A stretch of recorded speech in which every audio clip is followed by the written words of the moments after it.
ವೇದಿಕೆಯಲ್ಲಿ ಉಪಸ್ಥಿತಿರುವಂತಹ ಪೂಜ್ಯ ಪರಮ ಪೂಜ್ಯ ಸ್ವಾಮೀಜಿಯವರಿಗೆ ಭಕ್ತಿಯಿಂದ ವಂದಿಸ್ತಾ, ವೇದಿಕೆಯ ಮೇಲಿರತಕ್ಕಂತಹ ಎಲ್ಲ ಗಣ್ಯರೇ, ನಾನು ಪ್ರತ್ಯೇಕವಾಗಿ ಹೆಸರು ಹೇಳಲಿಕ್ಕೆ ಹೋಗಲ್ಲ. ಈ ದೇವಸ್ಥಾನದ ಆಡಳಿತ ಮುಕ್ತೇಶ್ವರರೇ, ಬ್ರಹ್ಮಕಲಶ ಸಮಿತಿಯ ಅಧ್ಯಕ್ಷರಾದಂತಹ ಮಿತ್ರರಾದಂತಹ ಅರುಣ್ ಶ್ಯಾಮ್ ಅವರೇ, ವೇದಿಕೆಯ ಮುಂಭಾಗದಲ್ಲಿರುವ ಎಲ್ಲ ಭಗವದ್ಭಕ್ತರೇ, ದೇವಸ್ಥಾನದಲ್ಲಿ ಆಡಳಿತ ಮುಖ್ಯಸ್ಥರು ಈಗ ದೇವಸ್ಥಾನಕ್ಕೆ ಹೋದಾಗ ಹೇಳಿದರು, ಬಹಳ ಪವರ್ಫುಲ್ ದೇವರು ಮಹಾಲಿಂಗೇಶ್ವರ ಮತ್ತು ನೃತ್ಯ ಮತ್ತು ಸಂಗೀತಕ್ಕೆ ಅಧಿದೇವತೆಯಾಗಿಯೇ ಇದ್ದಾರೆ ಅಂತ. ಇಂಥ ಈ ದೇವರಿಗೆ ಶಕ್ತಿ ತುಂಬುವಂಥ ಕಾರ್ಯಕ್ರಮ ಆಗಿದೆ. ಈಗ ಧಾರ್ಮಿಕ ಉಪನ್ಯಾಸವನ್ನು ಮಾಡಿದವರು ಹೇಳಿದರು, ಶಕ್ತಿ ತುಂಬುವಂಥ 12 ವರ್ಷಕ್ಕೆ ಶಕ್ತಿ ತುಂಬುವಂಥ ಕೆಲಸವನ್ನು ಮಾಡಿದ್ದಾರೆ ಅಂತ.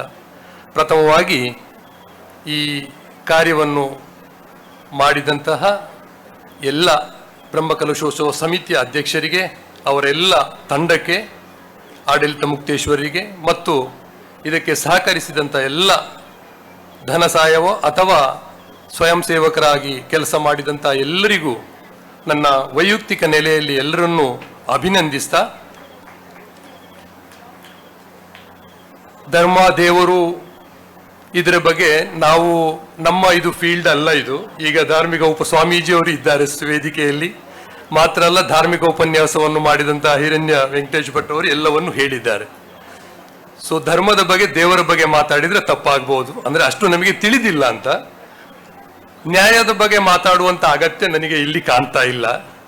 ಯಾಕಂತೇಳಿದ್ರೆ ಈ ಪದ್ಯನ ಊರೇ ಹಾಗೆ ಇದೆ.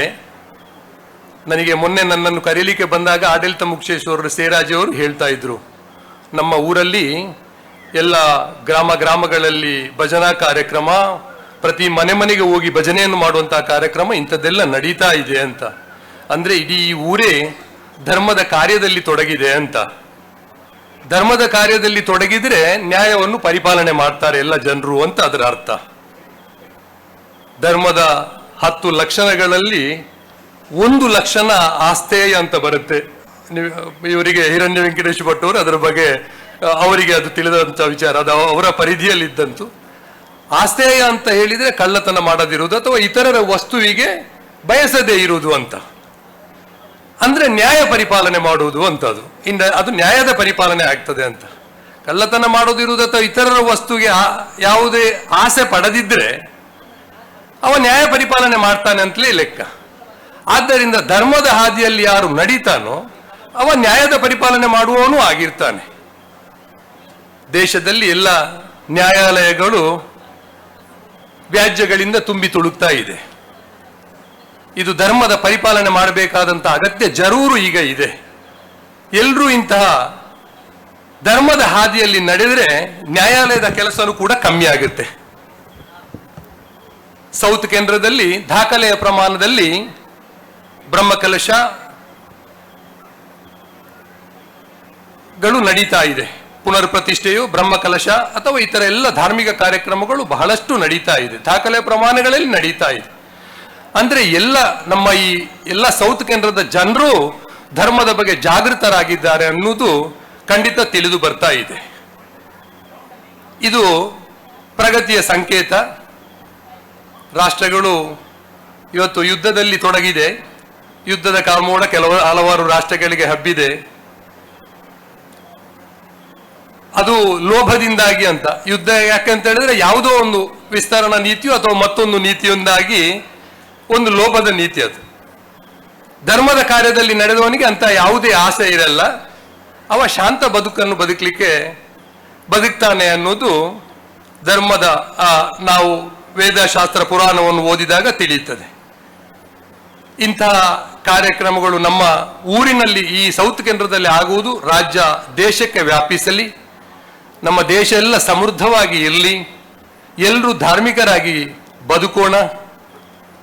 ಇಂಥ ಸುಂದರ ಈ ಕಾರ್ಯಕ್ರಮಕ್ಕೆ, ಈ ದೇವರ ಸನ್ನಿಧಾನಕ್ಕೆ ಬಂದು ಸ್ವಾಮೀಜಿಯವರ ದೇವರ ಆಶೀರ್ವಚನ ಮತ್ತು ಸ್ವಾಮೀಜಿಯವರ ಆಶೀರ್ವಾದ, ಅದರ ಜೊತೆಗೆ ಧಾರ್ಮಿಕವಾಗಿ ಈ ಬ್ರಹ್ಮಕಲಶ ಅನ್ನುವುದು ಏನು ಅಂತ ಹಿರಣ್ಯ ವೆಂಕಟೇಶ್ ಭಟ್ ಅವರು ಹೇಳಿಕೊಟ್ಟಿದ್ದಾರೆ.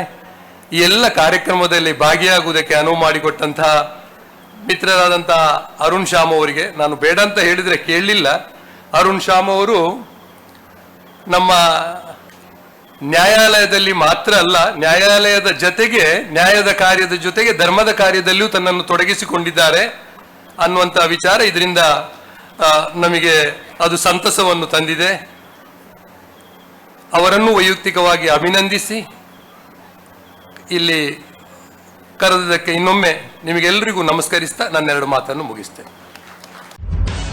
ನಿಖರ ಸುದ್ದಿ, ಸದಭಿರುಚಿಯ ಕಾರ್ಯಕ್ರಮ.